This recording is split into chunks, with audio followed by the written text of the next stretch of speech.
I am not the chief of staff. I was the city administrator. Or the more reason why na The ikaw ay local- pumipirma. Sine-check po lahat ng voucher na pinipirmahan ng mayor.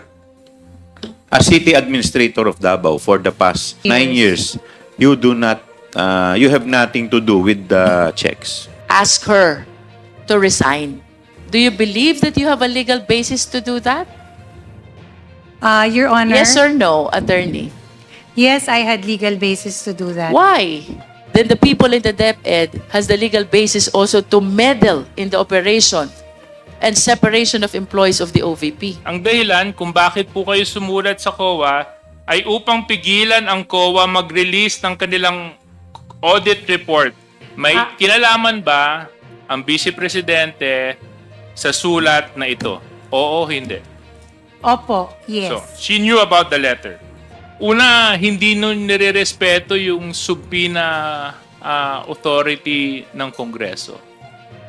Pangalawa, parang sinusupil nyo yung karapatan ng mamamayan malaman kung paano ginagamit ang pondo. Hindi po ba kayo naniniwala na karapatan ng taong bayan malaman ng kung paano nyo po ginastos? That's suppression of the truth. Ay i-abolish talaga ang confidential funds. Bakit natin expose ito? Dahil may nakita tayong notice of disallowance, pero kung di pa binrot out itong letter na to, na talagang kayo, yung nakapirma dito, ay talagang mukhang pangangatawa na ninyo, no, na wala talaga kayong alam. Siga-siga ba yung Office of the Vice President na utusan, yung ang COA, na hindi kami sundin? May plano talaga ang Office of the Vice President na mag-interfere. May I move to cite Atty. Lopez in contempt, Mr. Chair. I move.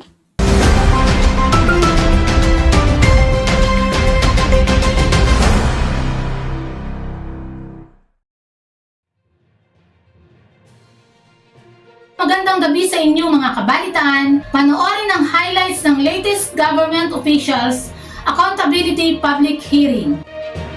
You wanted to tell us nag-approve muna ang mayor bago ka umakto as city administrator? That is correct, Your Honor, especially in projects such Attorney, if I may interrupt, that is quite hard to believe. Because as city administrator, you're supposed to check all the programs, all the concerns, all the decisions, all the matters that will be presented to the LCE before her decision. Is that not the real situation of a city administrator? Your Honor, I can only speak from my experience working with the local chief executive. Are you aware that city administrator is oftentimes referred to as little mayor? Have you heard of that? Yes, Your Honor. Your 2016. opinion and recommendation was never solicited by your LCE. Maybe on matters, Your Honor, such as, for example, That is quite hard to believe, Attorney ZULEIKA, because otherwise, we will not be able to come up with this little mayor thing, which is being used to refer to the city administrator, if indeed walang kapangyarihan ang mga administrators. As a matter of fact, this representation used to be a municipal administrator. So can you please give us a rundown? Ano po ba yung mga programs na yun? 3 pa lang po yung binigay nyo. We're talking about 9 years here. To enlighten us, saang programa po ba ginamit itong confidential fund na ito? Your Honor, Mr. Chair, in my experience and in my term as the city administrator, I have no direct knowledge, no personal information as regards the confidential budget of the city government of Davao. Mr. Chair, if It is the not- resource speaker is making a representation that he has no knowledge whatsoever about the program utilization where this confidential fund were spent, then who has knowledge over the utilization to which program of this confidential funds? Your Honor, I can only speak for myself. Mr. Chair? On my end, Your Honor, respectfully, much as I want to give a definitive answer, I have no personal information as to the utilization, disbursement of the confidential funds. Mr. Chair, I just find it strange na si Attorney ZULEIKA po, alam niya yung tungkol sa museum, alam niya yung JICA project, and yet she has no knowledge whatsoever with respect to the huge amount of confidential fund that is from 2016 to 2022. If we can share it again in the screen, ang laking pondo po nito. As a matter of fact, if we will be following the joint circular during that time, this is 30% of the Peace and Order Program of the LGU of Davao. Hindi ko po maintindihan why we've been hearing that Davao City is the most livable place to live, the most peaceful place in the Philippines, and yet mayroon pong ganito kalaking halaga ng confidential fund. So, considering, Mr. Chair, the ample function, authority, discretion of an administrator, anyone who is assuming the position of an administrator, I do not understand why Attorney ZULEIKA could not enlighten us, at least of what she knows, to which program these confidential funds were utilized. Sinecheck po lahat ng voucher na pinipirmahan ng mayor. At usually po, ang administrator, pumipirma po ng mga vouchers, including confidential vouchers na confidential fund vouchers. Your Honor, Mr. Chair, I am not the Chief of Staff. I was the City Administrator. Or the more reason why na The ikaw ay local- pumipirma. Yes, Your Honor. The local chief executive has another and a person in a chief of staff of the city mayor's office. I am not that person. But so you for documents, I would assume that before it gets to the city mayor, there is a person who will review it for the city mayor's office. But you signed vouchers of the local government unit of Davao? Only in instances, Your Honor, that the person assigned or tasked with that function is on official business or not present.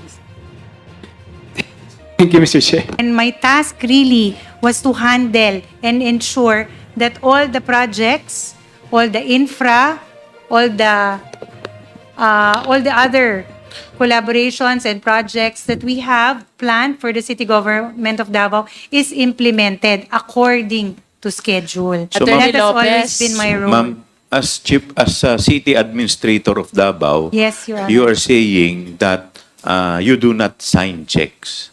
Is that correct? As city administrator of Davao for the past, ilang years po ba yun? 6 or 9 years? 9 years. 9 years. 9 years. You do not, you have nothing to do with the checks. Wala po kayong pinipirmahan? No, just answer yes or no.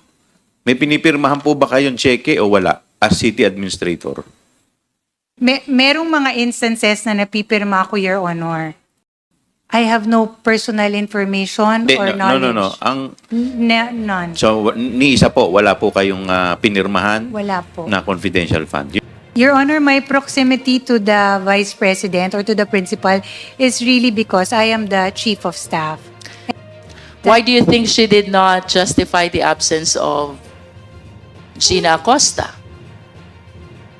of Ortonio, Sunshine Fajarda, Edwin Fajarda? Bakit po kaya among all these officials, tanging kayo lang ang ginustify niya because of the travel authority that she issued in your favor?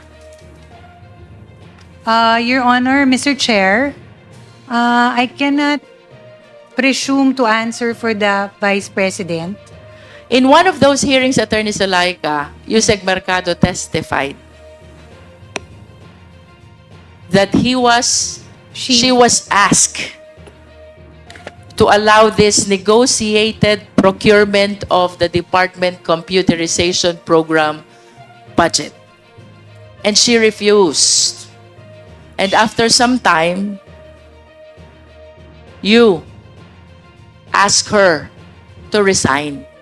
I was instructed by the Vice President to call Yusek Mercado and tell her that the principal has lost her trust and confidence in Sabi her. niyo po kanina, hindi po kayo nakikialam sa DepEd, di po ba? Your Honor, that was just an isolated incident. Do you believe that you have a legal basis to do that? Your Honor, Yes or no, attorney? yes, I had legal basis to do that. Why? Because Your Honor, office is with the OVP and the person you're asking to resign is with the DepEd.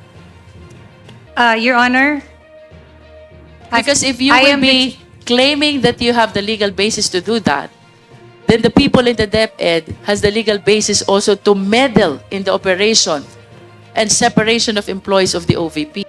Your Honor, Mr. Chair, for the record, this is an isolated incident. Ginawa ko lang po Will yung you trabaho ko. welcome Attorney Zuleika, the DepEd official, coming into the office of the Vice President, meddling on the operation of the OVP? Would you welcome that? Yes or no? I believe no. I was instructed to tell her that the principal has lost her trust and confidence in her already, Your Honor. So, yun lang po yung sinabi ko at yun lang Attorney, po you are a lawyer. It is fundamental upon us to follow due process. Did you accord Yusek Mercado the fundamental right to due process? I told her the reasons why, Your Honor. Yes, did you give her ample opportunity to explain her side? Yes, Yusek Mercado explained, but I told her that I was not the person that she was to talk to because I am not part of DepEd. Please enlighten the committee. What is constructive dismissal?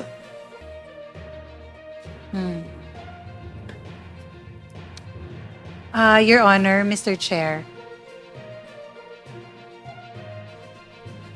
what I did was really in pursuance of the instruction of the Vice Mr. President. Chair, can we please direct our resource speaker to be responsive to the question?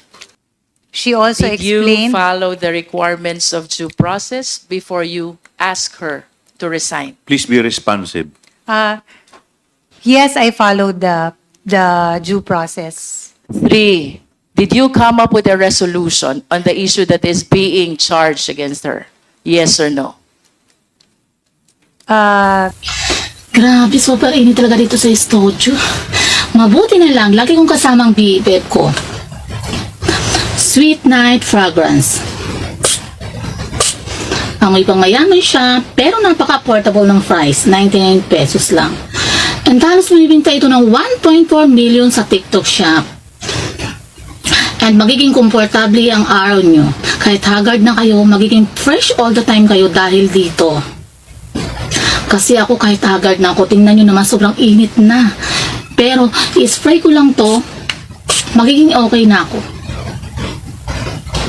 And also recommended lahat ng mga influencers. Click nyo lang ang order link below. 3, did you come up with a resolution on the issue that is being charged against her? Yes or no? No, I Your believe Honor. no. And therefore, you did not follow the requirements of due process. During the time that she gave her testimony, she made mention that there are 5 other DepEd officials whom you advise to resign. That is correct, Your Honor. I was also instructed by the In Vice other words, this is President. not an isolated occasion.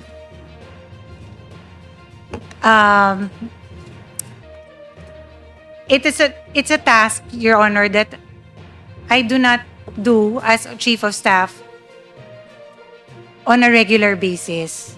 What happened to Yusek Mercado happened also to these 3 other DepEd officials. No copy of complaint, no schedule of hearing, no resolution or decision explaining why you are asking them to resign. And therefore, what you did to them is constructive dismissal. This did not pass through you.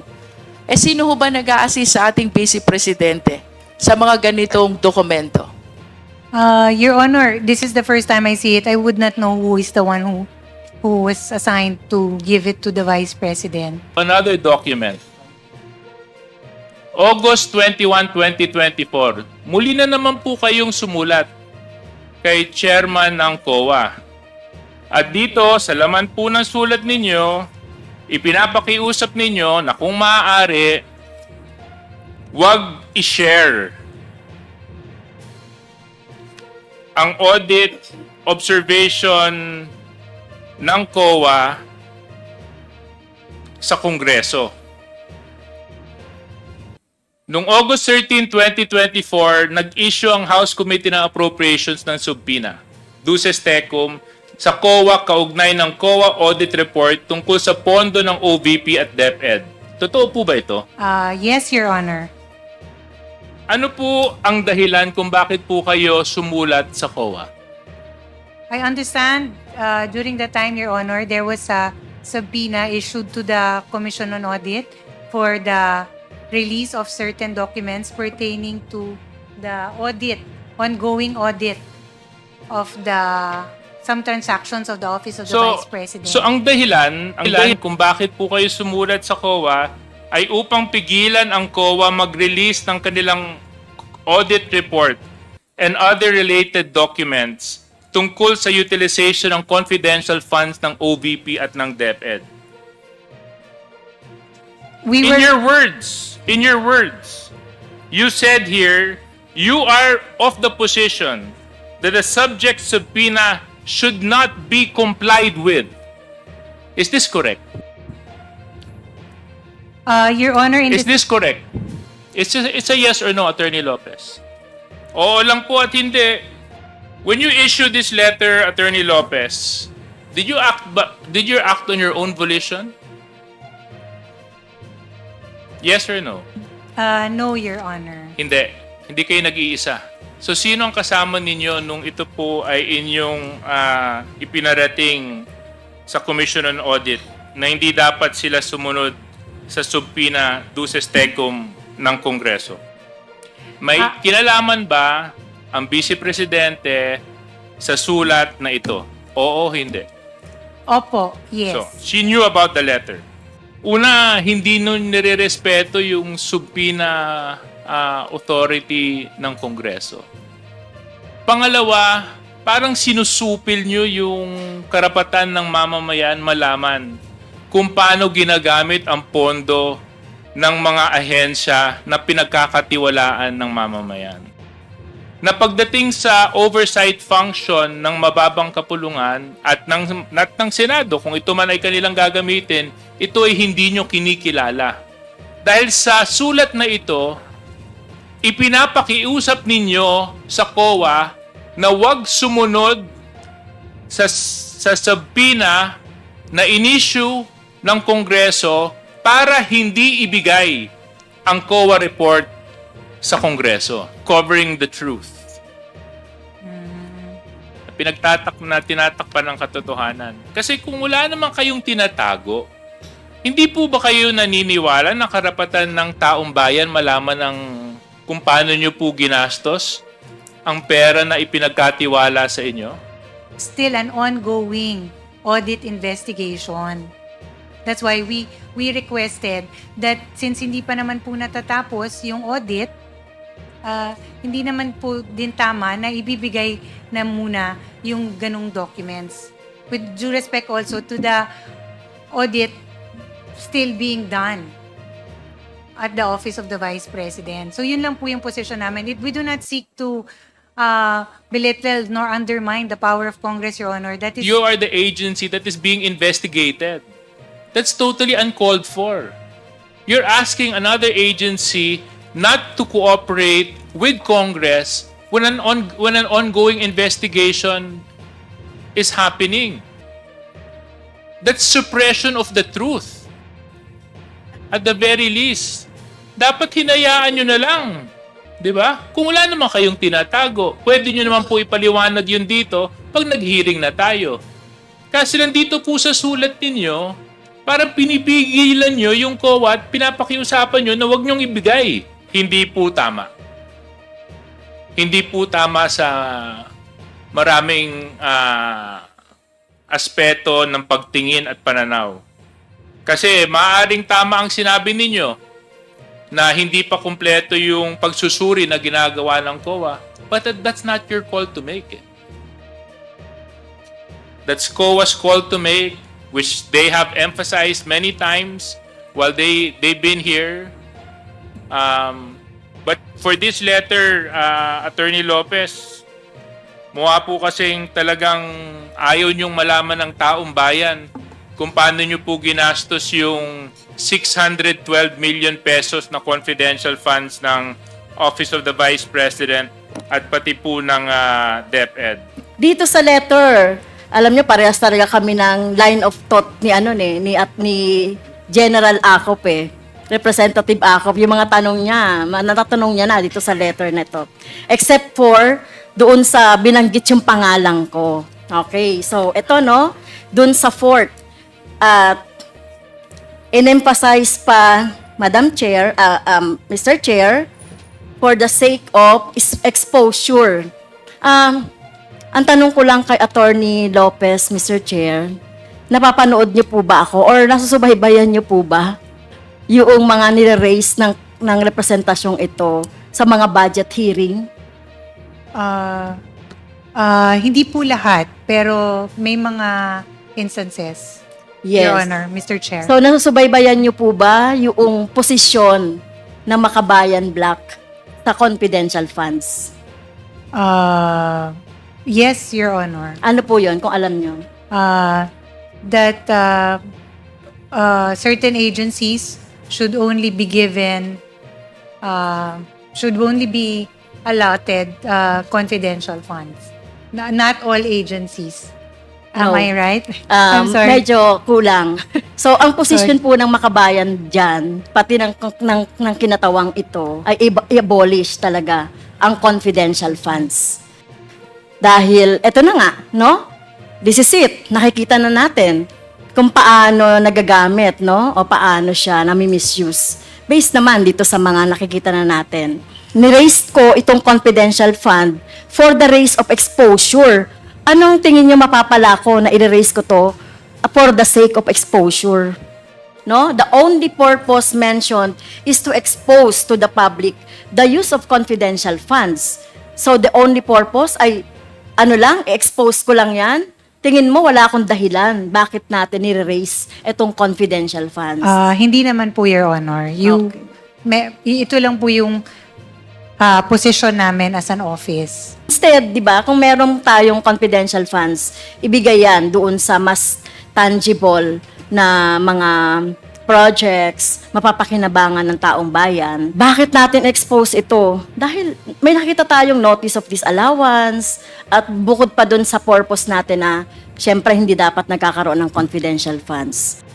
So, yun po, no? Para on the record, malinaw lang yung posisyon ng Makabayan at ng kinatawang ito dito sa confidential funds at walang kinalaman si Speaker, with due respect, no, kung bakit namin ini-expose yung confidential funds. Pero kung di pa binrought out itong letter na to, na talagang kayo, yung nakapirma dito, ay talagang mukhang pangangatawanan ninyo, no, na wala talaga kayong alam. So, naniniwala ka ba na yung confidential fund is a public fund? It is not private. Yes, Your Honor. Okay. So, lahat po ng public fund, according to the law, ay ino-audit yan. At tinitignan kung saan ginamit at dapat alam din ng bayan, ng taong bayan, saan niya napunta. Yes, Your Tama. Honor. Oo. Kaya, walang confidential na nga, pino-confidential pa natin, no, yung paggasta nito. At sinasabi natin, kaya gusto natin baguhin yun kung magtutuloy pa rin yung confidential fund, hindi lang dapat speaker, hindi lang dapat Senate President, hindi lang dapat agency ang nakakaalam. Nakalagay dito, no, we are of the position that the subject subpoena should not be complied with for the following reasons. Are you commanding? Are you demanding the COA na wag sumunod doon sa subpoena duces tecum? Siga-siga ba yung Office of the Vice President na utusan yung OVP? Utusan COA. ang COA na hindi kami sundin ang Congress or House of Representatives? Your Honor, Mr. Chair, hindi po siga-siga ang OVP. It is really just a respectful request, Your Honor. So dito sa letter na ito, Mr. Chair, may plano talaga ang Office of the Vice President na mag-interfere doon sa ating conduct ng ating proceedings. Reasons on the undue interference in the conduct of proceedings. So may I move, Mr. Chairs, na nag-violate si Atty. Lopez dito sa ating proceedings or doon sa ating trabaho. May I move to cite Atty. Lopez in contempt, Mr. Chair. I move. Your Honor, Mr. Chair, before you make the ruling, Any second? if I may be allowed, Any second to the motion? uh, Duly seconded. Is there any objection? Your Hearing none, Honor. the motion is carried. respectfully, it was not the intention of the Office of the Vice President to... Attorney, you wait for me to acknowledge Okay, you. I'm sorry. For that, Apologize, Your Honor. Yes, Attorney Your Honor, Mr. Lopez. Chair, I would like to seek reconsideration, Your Honor, of that recent resolution to cite me in contempt, Your Honor. For the record, it was just respectful request to the Commission on Audit. There was no intention, Your Honor, to demand from them or to order them or to commandeer them into something that they did not want to do. It was really something that we requested of the Commission on Audit, and at the end of the day, it is still the Commission on Audit who will decide best, Your Honor. And on another matter, this is a personal note for the Congressman Franz. Ma'am, I truly apologize if there was something in that letter that slighted you on a personal note. It was not my intention, Your Honor. I deeply apologize, and I wish and I hope you would consider my apology. This is my personal apology, ma'am. And I would like to request to the members of the Honorable Committee to lift that contempt order or to reconsider and grant my request, Your Honor, not to cite me in contempt. Maraming salamat, Your Honor, Mr. Chair. What is the pleasure of Congresswoman Franz Castro? Well, Mr. Chair, on a personal, no, the apology is accepted. However, in the totality of the discussion from 10 o'clock up to now, nakita natin, Mr. Chair, no, very evasive, yung mga sagot ni Attorney Lopez. Tsaka nakita talaga natin na itong letter na to, hindi lang itong letter na to, Mr. Chair, yung totality talaga ng mga discussions pa kanina, yun yung dahilan bakit natin siya gustong nag-move tayo na to cite in contempt. Kaya, Mr. Chair, I stand by my motion, Mr. Chair. So, I move na until November 25. Which is on Monday. Yeah. Okay. Is there any second to the motion? Second. Duly seconded. Is there any objection? Hearing none, the motion is carried.